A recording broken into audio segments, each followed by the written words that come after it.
Alright guys, today's video I'm going to show you how to make your own homemade paste wax for blacksmithing and woodworking. All you'll need is 2 ingredients. I'm going to show you how to make your own homemade paste wax. First, you're going to need some filtered beeswax. It has to be filtered or else the sugars in natural beeswax will rust your material or mess up your wood. Now you'll also need some food grade mineral oil. All these will be in the links in the description or in the pinned comment. I get a percentage back and it'll help me be able to make more videos. Now to make this, you don't need the banana.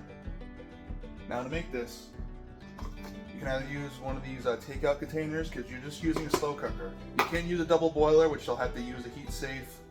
You'll have to use a heat safe glass bowl or Pyrex. But all you need is a small crock pot sauce cooker. You can see here, you can find them fairly cheap at Salvation Army, Goodwill, or other places. You have to, in order to get the consistency you want, you had to do experimentation. This, it's off now because it's in the hot garage, but it's still spreadable.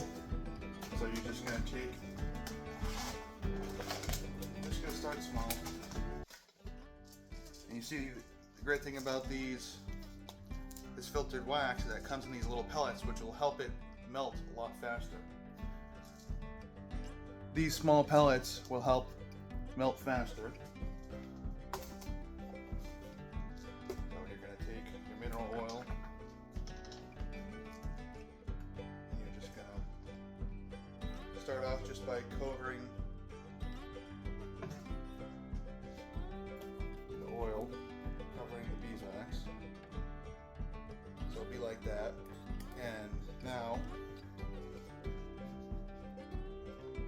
just going to take it, put it in a little water bath so that way it won't overheat anything.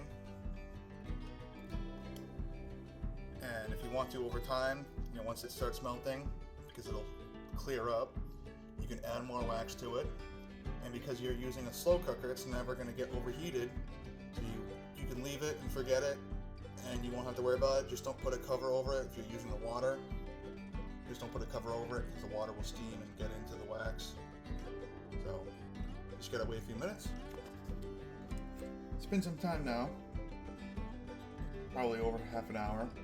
Again, this is just something I'm leaving and forgetting, which is the safe thing with the small crock pot. And I mix it. Now, as this is melting, you don't know what it'll be, so if you want it harder, if you want it to set up more and be a thicker paste wax or harder to spread like cold butter, you add more wax. If you want it softer, you add more oil.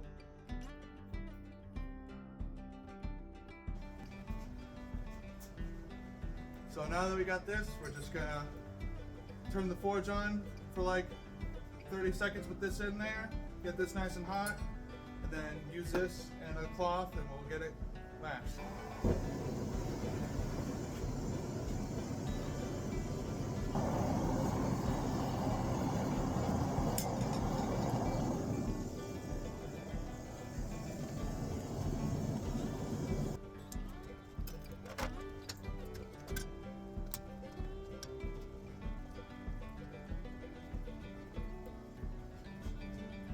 Right now it's still glowing, it's still too hot.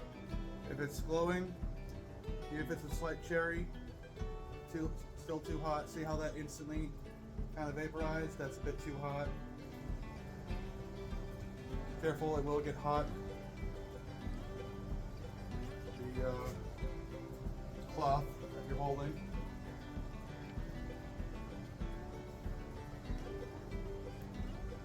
Let's see how it's starting to stick on. It's actually staying wet. That's when it starts steaming, but it's staying wet. That's when you know that the wax is actually starting to go in and absorb. Now you want to get it nice and shiny, kind of like it's oiled up. Wait a few minutes for it to cool off.